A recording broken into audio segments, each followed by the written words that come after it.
So, ready to make a difference? Building a better planet starts with you. Aqua Kids, traveling around the world, going where we've never been before, having fun and so much more, learning from our friends of the sea, saving them is up to you and me. Aqua Kids. Hey guys, and welcome back to another fantastic episode of Aqua Kids. I'm Jeremiah. And I'm Andrew, and today we're in Pocahontas County in the beautiful mountains of West Virginia, along one of the tributaries to the Cheat River. And this area is an optimal location to find the third largest salamander in the world and the largest in North America. Wow. Andrew, do you know what it is? No, what is it? The Hellbender. Stream's moving pretty fast, Tom. A lot of turbidity. Well, you know, they're in there. Well, we'll give it a shot. Hey, Maybe Nick. we'll find some. Hey, Hey, guys, how are you doing? Good to see you. Good to see you. Good to So- see you. The Hellbender, the largest salamander in North America. Tell us This- everything we need to know about it. This is an awesome salamander. Potentially gets up to 29 inches in length.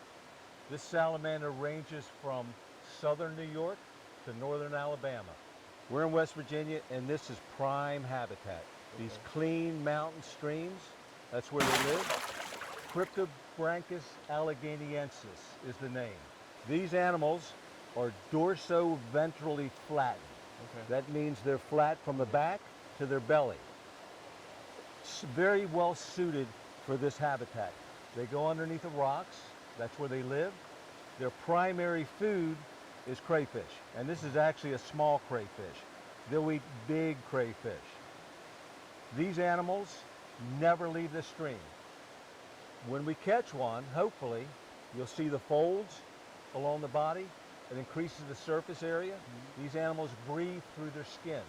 They do have functioning lungs, but they don't use them. Okay. These animals live for a long time. Most people never see them. They're nocturnal. They live under rocks. So what we're going to do is get in the stream. It's really turbid. We're going to be really lucky today to catch them. We've caught them in here before, but the clarity is almost non-existent. But we're Okay. going to give it a shot. Yeah, you got to try at least. Yeah. So the name Hellbender, that's quite odd. Where did that come from? Well, there's two theories. One is when the salamanders are out of the water, they twist and writhe like they were burning in the fires of hell. Another one comes from when fishermen catch them accidentally, they can really bend the hell out of a fishing rod. So that's one of the names. There's several other names. Some people call them rock otters, alligators. What else? Snot otters. And when you catch one, you'll see why they call them snot otters. One that I'm not particularly fond of, but you do read in books, is a beady-eyed turd. Yeah. Oh boy. Yeah. But this is the coolest salamander in North America. Off the chart. It's the third largest salamander in the world. Our largest salamander here in North America. Very few people ever have the privilege to see one. Now, I've seen pictures, and these Hellbenders look like living fossils. How long have they been inhabiting these streams? They actually have fossils of hellbenders.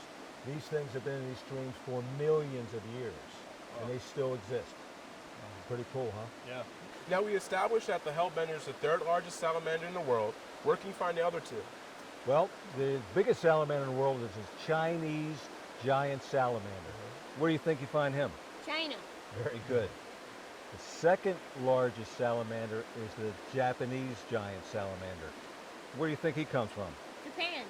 Outstanding. But we're here in the U.S. These salamanders don't rival them in size. I mean, you almost have to tackle these.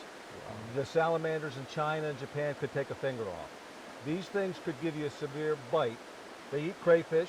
They're opportunistic feeders. What's an opportunistic feeder? An opportunistic feeder is an animal that takes any opportunity that it can to feed, regardless of what comes by. So their primary food are crayfish. Fish comes swimming underneath of that rock, that fish is gone. A snail crawls underneath of that rock, what do you think's going to happen? Snails gone. Food. They will feed on anything. Strictly nocturnal, so If you come out at nighttime, you have a much better chance of seeing them out of the rock. What's nocturnal? Nocturnal means they're active at nighttime. They don't like the light. So they're really active. They're hiding under the rocks right now. At nighttime, they're out foraging. You know how they mate? How? This is really cool. These big rocks, this big rock out here, that's what you're going to find them under. The female will come to a male's lair, that's his hideout, and she'll lay eggs, and he'll spray sperm on the eggs. Eggs, by the way, are about this big. They'll incubate the eggs underneath of that rock. Female's gone. The dad takes care of the eggs. And they might actually snack on some of the young that hatch out. That's a possibility. The babies have to move out pretty quickly. They lay a pretty large clutch of eggs, and that's typically what happens when you lay a lot of eggs. There's a lot of mortality. So for recruitment, that means new individuals coming into the population. Out of a clutch, how many you think survive? You're lucky if one makes it to adulthood. Exactly. Sometimes none. Now, Nick, why are these hellbenders endangered? As with all endangered animals, it's all about the habitat. This is a clean mountain stream. It's turbid right now because we had a torrential downpour for 3 or 4 days. Typically this stream is crystal clear. Runoff is not an issue here. We're up in the mountains, not a lot of agriculture. Agriculture means both pesticides and silt coming in streams. This is a pristine environment. It's intact. The prey is here, good populations of crayfish and fish, what they feed on. Everything that this animal needs is here. They used to be where we came from up in Maryland. Those streams have been destroyed. They've been rerouted, and it's just not suitable for hellbenders. This is a prime habitat for them that has not been destroyed. Well, thanks guys for all this background information, but I'm getting excited to catch one. So when we come back, we're gonna go catch some hellbenders. Now it's time for Aqua Quiz with your host, Drew Cruz. I'm your host, Drew Cruz, and it's time to test your knowledge with another Aqua Quiz. The hellbender, also known as the hellbender salamander, is a species of aquatic giant salamander common to eastern North America. They're the third largest species of salamander in the world, growing to over 2 feet long and weighing over 4 pounds. Their closest relatives live in China and Japan. Which of these statements are false about the hellbenders? A, like other salamanders, they can regrow their limbs. B, they're loyal to their rocks. Hellbenders have been found under the exact same rocks year after year. C, they have lungs, but breathe completely through pores in their skin. Or D, fossil records date the existence of the hellbender to more than 160 million years ago. We'll have the slimy answer after the break. What? Slimy answer? Who writes this stuff? Aqua Kids will be right back. Welcome back to Aqua Kids.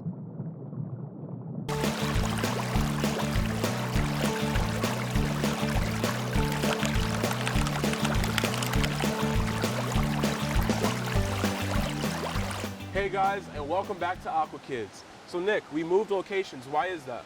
Trying to find a calmer spot in this river. We just had 4 days of torrential rain. This is not the normal level of this stream, and it's not the normal color. Okay. We came down to scout, we found hellbenders in this very spot. So not real optimistic about this, but they're here. All right. So we're here. We're gonna flip some rocks. What we wanna do is pick big rocks together, pull them up, wait till the turbidity settles. Hopefully we'll find a hellbender. Now, if we lift the rock up, are they likely to swim away? They kind of stay there. They don't like the light, they're Okay. disoriented, so in all likelihood they're gonna stay there, but we've got 2 nets. Okay. We're gonna try to hold the nets at escape routes, Okay. okay? All right. Let's give it a shot, guys. Let's All go. right. Let's do it. I'm ready. All right.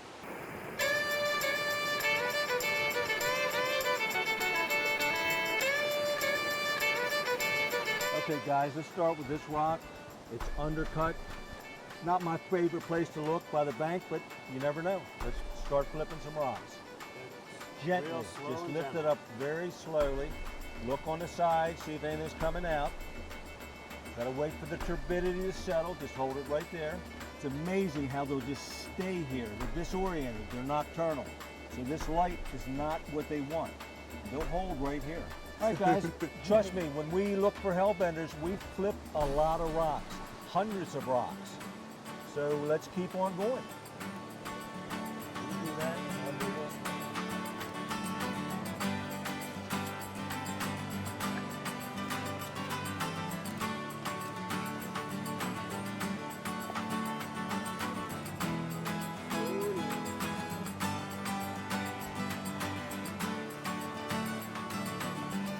Well, that's a prime rock right there. All that big depression underneath it there. Yep. We're going to let this turbidity clear out. It's going to take a couple minutes because it's kind of still here. Look at it. See how it's scooped out? That's where they'll be. Okay, guys. Doesn't look like there's a hellbender under here. It is important when you find nice habitat like that to return it the way you found it. Maybe one can use it another time. Okay. Let's take a look. Flip some more rocks. Okay. All right, let's give it a shot, guys. There's a couple more good-looking rocks here. Let the turbidity clear. Okay. You might get lucky.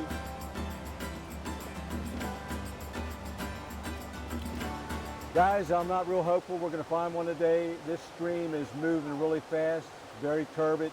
We can't get to the good spots today. Aqua Kids will be right back. Want to keep up with our adventures? Follow us on Twitter and Facebook. Welcome back to Aqua Kids. You know, it's really unfortunate we couldn't find a hellbender. Yeah, it's a little disappointing. Yeah. Well, wait. You and Tim were out here not too long ago. We came down to scout to see if we could find a good place to find hellbenders. We caught 3 of them right here. Oh. Let's have a look.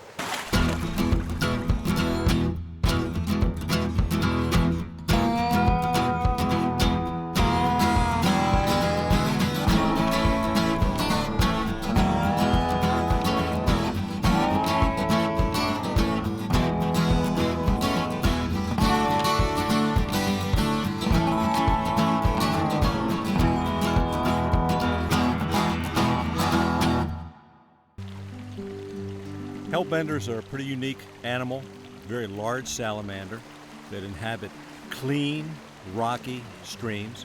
They're a great indicator species to let you know that you do have a healthy habitat. What we're going to do today is lift big rocks, many big rocks, hundreds of rocks, and if we get lucky, we may find a hellbender or two. This is what they're eating, crayfish, and you know, this guy would probably get your attention if he pinched you, and they're much bigger in here. That's their primary food. Looks like the food is here. Where are the hellbenders? What do you got there, Nick? Well, we came down to West Virginia to get the hellbender, and we caught one, buddy. These things are absolutely awesome. It's the largest salamander in North America, and we've been flipping rocks all day long, and we got him. This is a gorgeous animal. He is aptly suited for the habitat here. Look how flattened he is. These things swim, they're nocturnal, and if they were to bite you, probably wouldn't be a good thing for your finger. But they have breathing lungs, but they actually don't use the lungs. They use this flap of skin. See this skin on the side? And it's kind of loose. It's called a dorsolateral skin fold, and they actually breathe oxygen out of the water through their skin. That's how they breathe underwater. Now these are protected, so we photograph them and of course let them loose right away. The eggs are very, very large, and they can lay up to 200 eggs under a rock. They clear out the rock underneath.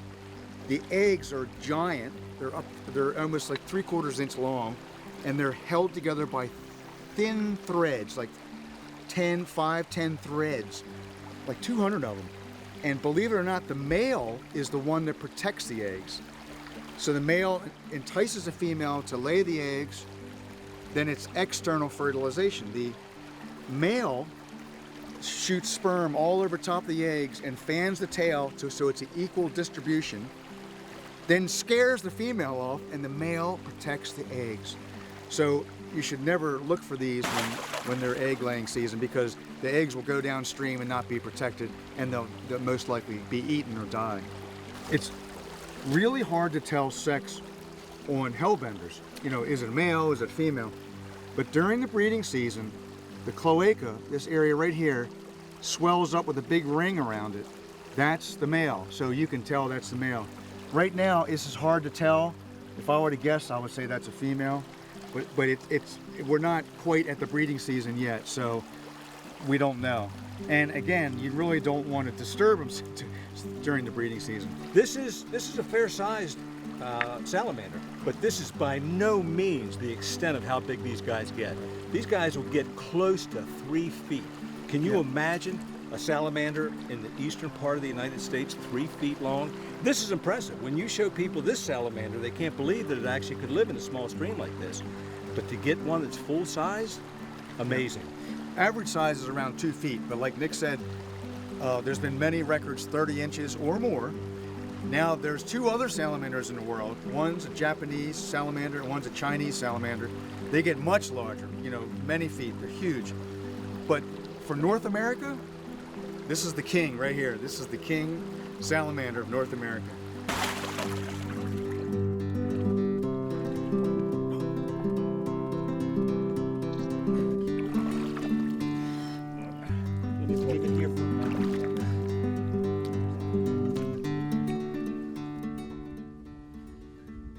Look at the toes on this one compared to the one we got yesterday. Yeah, bright. Oh, this is beautiful.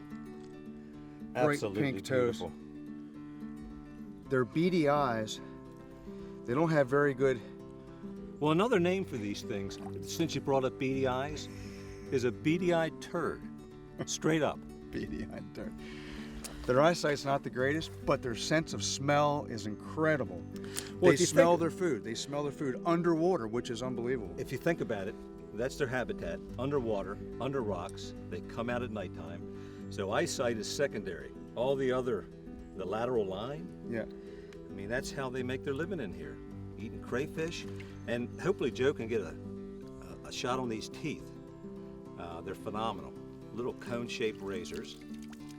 I think this is a little bit bigger than yesterday's. It's a big one. And we've been in a stream for, we hit it today. We've only been in here for about 15 minutes.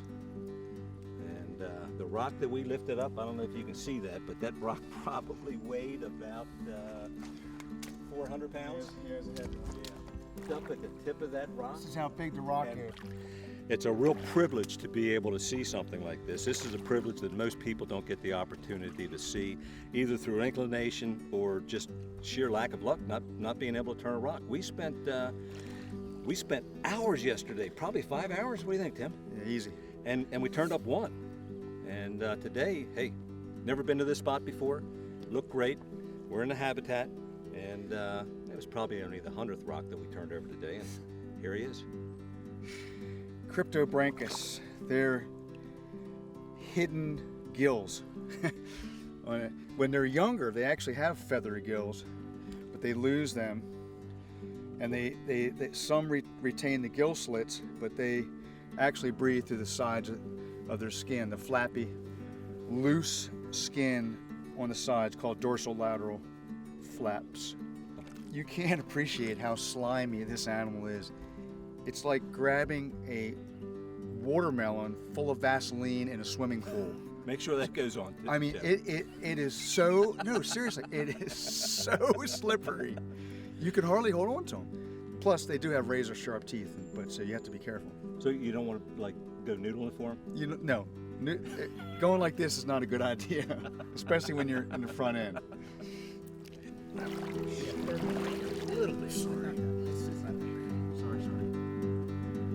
Get the net down.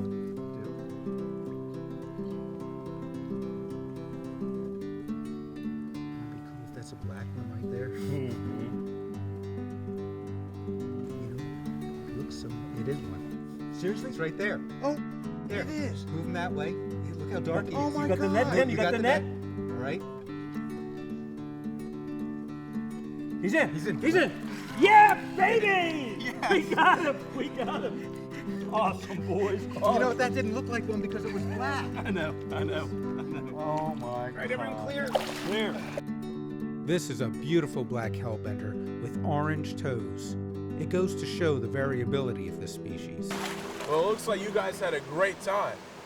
We'll be right back. Hi, Drew here. For more information on today's show, go to aquakids.tv. Welcome back to Aqua Kids. Well, this wraps up another great episode. I want to thank everybody who contributed to today's show, and you, Nick and Tom, for taking us out and teaching us everything you guys know about Hellbenders. You know, we had fun, but you know what? We're going to come back when this water's clear, and we're going to catch some Hellbenders. I can't wait. Yeah, we look forward to it. Well, this isn't goodbye, because we'll see you right here next time on Aqua Kids.